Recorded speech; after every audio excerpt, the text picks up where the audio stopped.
Hello friends, in this lesson we are going to talk about the present progressive tense in English. So in English we have these different verb tenses, and the one you see here is what we call the present simple tense. So the present simple is, well, it's simple. I teach English. This is a simple sentence. So in this sentence, teach is our main verb, and that's all we have. So I being the subject, teach, and English is the object. So when we're looking at the meaning of the sentence, that means that in general, that's my job. I teach English. So this is true yesterday, it's true today, and it's true tomorrow. So the present simple is really a general tense in English. But what if we want to think about the action of teaching a little bit differently? So I don't want to just talk about what I do in general. I want to talk about what I'm doing right now. So this is what we call the progressive tense. So we would change teach to teaching, and that ing lets us know that it's something that's continuing or progressing. But we can't just add the ing to the verb. We also need to add a helping verb. And in this case, the helping verb for the present progressive is am. So I am teaching. So these two verbs are working together. The helping verb, am, and the main verb, teaching. We need both of them together to give us the present progressive. Because the helping verb tells us that we're talking about the present. Because the be verb here, the am, that's in the present. And the main verb tells us that it is progressive because the ing. So again, this is showing us the the aspect of the verb, how we're looking at the action. So here, the action is general. Here, the action is continuing now. So am is the helping verb, and teaching is the main verb. And the main verb is the main meaning of the verb in the sentence. That's where it comes from. So the present progressive, like I said, requires two parts to the verb. There's the helping verb. For the progressive, it's going to be a form of the be verb. For the main verb, it's going to be the verb plus ing. Now, for some verbs, the spelling changes a little bit at the end of the verb. We can't just add ing to it. But when we look at this for the different grammatical persons, the be verb changes a little bit. So we would say, I am teaching, but we would say, you are teaching. So again, the be verb comes in these different forms. So am is the first person singular of the be verb, and are is the second person singular of the be verb. She is teaching English. So is here is our form of the be verb in the present for the third person singular. So she is teaching or he is teaching. Now for the first person plural, we use are. So we are teaching, but that's our be verb. And for the third person plural, it is are. So I am teaching, you are teaching, she is teaching, we are teaching, and they are teaching. So when we're doing the present progressive, the only thing we have to change for the subject is the form of the helping verb. Now, if we take this sentence, I am teaching English, we can add another word to it to make it negative. We add not. We use not to make verbs negative. So when we're doing the present progressive, the word not is going to go in between the helping verb and the main verb. It's going to go in between them. So the fun thing with this is that the am, the be verb, can contract with the subject. So it would turn into I'm not. And the place where we took out the letter to contract it, that's where we put the apostrophe. So I'm not teaching English. Now, when we look at the other subjects like you, he, she, it, we, or they, we actually have two choices for contracting. So our helping verb here can contract either with the subject, like this, you are not teaching English, or it can contract with the negative not. So we can say you aren't. So we can either say you're not or you aren't. The only difference between these is where the helping verb is contracting. Is it contracting with the subject or is it contracting with the not? So if we look at the present progressive negative, we'd say I'm not teaching, but for all the other ones we have two choices. We can say you're not teaching or you aren't teaching. We can say she's not teaching or she isn't teaching. We're not teaching or we aren't teaching. They're not teaching or they aren't teaching. So for each of these subjects where we have two choices, they're both the exact same. The meaning is the exact same. It's just the form changes, whether we're contracting the helping verb with the subject or with the not.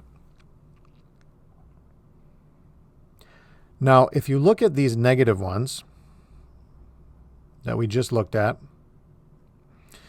let's look at this place where not is. So in these sentences, not is working basically like an adverb, which means that we can also put some other adverbs in that place if we want to. Like here, I'm actively teaching English. So actively is an adverb that's describing the verb I am teaching. So I'm teaching English actively. I'm actively teaching English. Actively just means I'm actually doing it. Now, if I want to make it into a question, I take the helping verb and I move it before the subject. So you can see here, I am teaching English changes to am I teaching English to make it a question. So to make it a question, we take the helping verb and we move this before the subject. So we get am I teaching English. So now we have our helping verb, our subject, and then our main verb.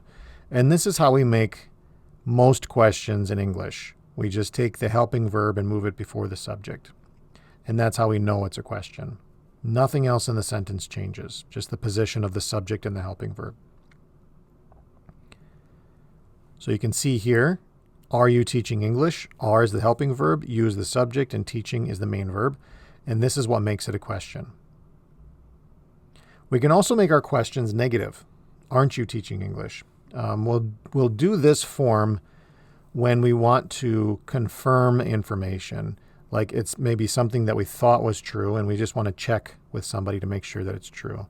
Like, aren't you supposed to be teaching right now? Or isn't it cold outside right now?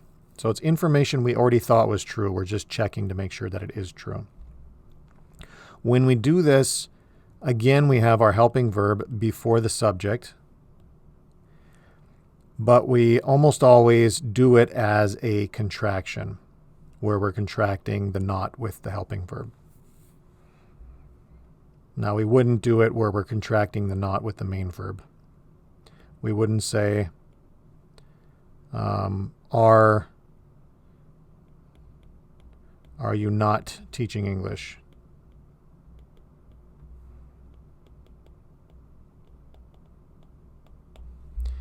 Now, we could do that. It just sounds like an older form or kind of a funny form of the sentence.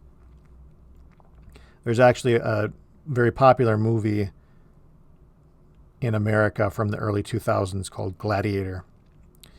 And in that movie, one of the most famous lines from the main actor is, "Are you not entertained?"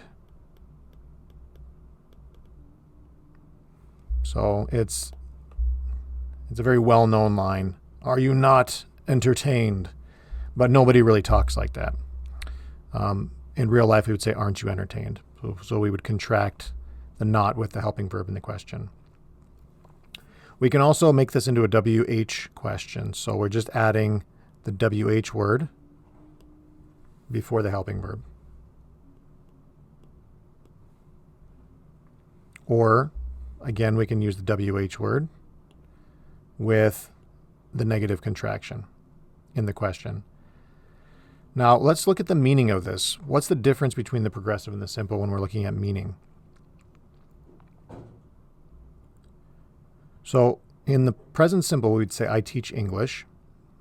This information is generally true. Like I said at the beginning, this is true yesterday, it's true today, and it will probably be true tomorrow. It's something that I do in general.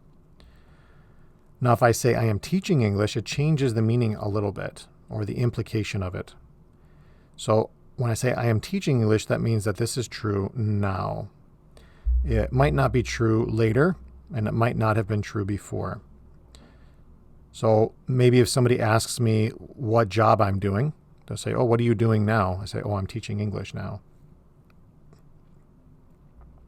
Or if we say I work, this is a general statement. That means I have a job. If I say I am working, then that means that it's something that's true right now, at this moment. So if I'm at home and I'm watching TV and somebody says, do you have a job? I can say, yeah, I work. I have a job. But I'm not working at that moment. So I can't say I am working. I can just say I work. But this doesn't work with some verbs. There are some verbs, like verbs we use for possession or for thinking or for feeling, where we can't really use them in the progressive. It doesn't sound right in English. So if I say I have $5, I can't say I am having $5. It doesn't work in English. If you said it, somebody would understand what you mean. It just would sound very funny. Now, there are some languages that will use the progressive more than the simple. In English, we use the simple more than the progressive. So basically, when you're using the progressive, you want to have a specific reason why you're using it. If you don't have a specific reason to use the progressive, then just use the simple. Also, we can say I know the answer. We don't say I am knowing the answer. Even though we're talking about maybe somebody just asked a question, we wouldn't say I'm knowing the answer, even though we are talking about right now. We would say I know the answer. Probably because knowledge is something we generally have in our brain. Likewise, if we say I don't believe the news, we don't really say I'm not believing the news. We wouldn't use believing in the progressive tense.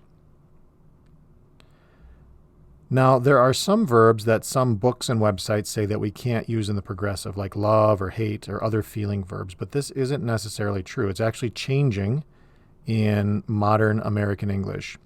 So I can say I love my new shoes. I can also say I'm loving my new shoes. So this is kind of a newer trend in English. And by putting it into the progressive, I can just emphasize that's the way that I'm feeling right now. And McDonald's has already done this. One of their slogan is, I'm loving it, right? Because they're saying, I'm loving McDonald's. I am loving it. So they're just putting love into the present progressive here, which is something, it sounded unusual before, but now it's becoming more common. Now, how do we know when to use the present simple versus the present progressive? Like I said, present simple is something that's generally true. Present progressive is something that's true now or at the moment. But another trick that you can use is to pay attention to the time expression. Like if you think about which time expression you want to use, that can give you a clue which verb tense you should use. So with the simple, we would use expressions like always, never, usually, every day, once a week, twice a month, or on Saturday, something like that. Now notice all of these expressions have a general time frame. So always is like all time, never is not at any time, usually means most times, every day is, again, it's all time. Once a week, even though it's only once a week, it's something that's regular. And remember, we use the simple present with habits and routines. So if it's something that's a habit or routine, even though it's only once a week or twice a month, we would still use the present simple to talk about it because it's something that's generally true, even though it's only true once a week or twice a month or 3 times a week or something like that, or on Saturdays. That means regularly, each Saturday it happens. So we would use the present simple with these expressions here. Now, with the progressive, instead of always, we would say right now, or never, we would say at the moment, or at present, or today, or these days, or nowadays, or this week, or this month. So note the difference between each of these. So always, again, that's a general time, but right now is specific for this moment, or at the moment is specific for this moment. At present means this general the general noun. So at present could be like at this second or this minute or today or this week.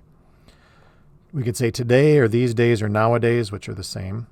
This week, this month. So if you look for the word this or these, that's a big clue right there. So you can see that these time expressions are different, quite different from each other. Now, another confusing thing with the present progressive is that we're using ing for the main verb, but we also use ing for some other word forms. So let's compare here.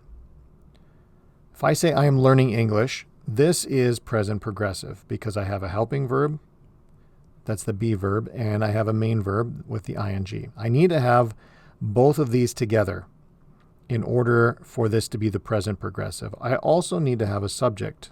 If I have a verb, I need to have a subject for that verb. So note what I have here. Note, I have a helping verb, which is a form of the be verb. I have a main verb, which is ing, and I have a subject. So I have all three of these things, which means I am using the present progressive verb tense. But look at this sentence. Learning English is awesome. In this sentence, learning, even though it has the ing, it is not the present progressive. It is not a verb in the sentence. What this is actually is what we call the gerund. So the gerund is an ing form of a verb, but we're using it as a noun in a sentence. So in this case, if you look at the phrase learning English, this is the subject of the sentence and is the verb. So you see we have a be verb over here, but this isn't the helping verb. Because remember, a helping verb comes before the main verb. This one is after learning. So learning and is in this sentence, they're not connected together. In this sentence, learning is part of the subject, so it's what we call a gerund. It's not the present progressive. There's no helping verb before it, and there's no subject before it either. Or if I say I like learning English, this is basically the same thing. Here, learning is the gerund. It's being used as a noun, but it's being used after the main verb. So it's being used as an object. Again, we don't see a helping verb before it, and there's no subject for it, which means it's not the progressive form.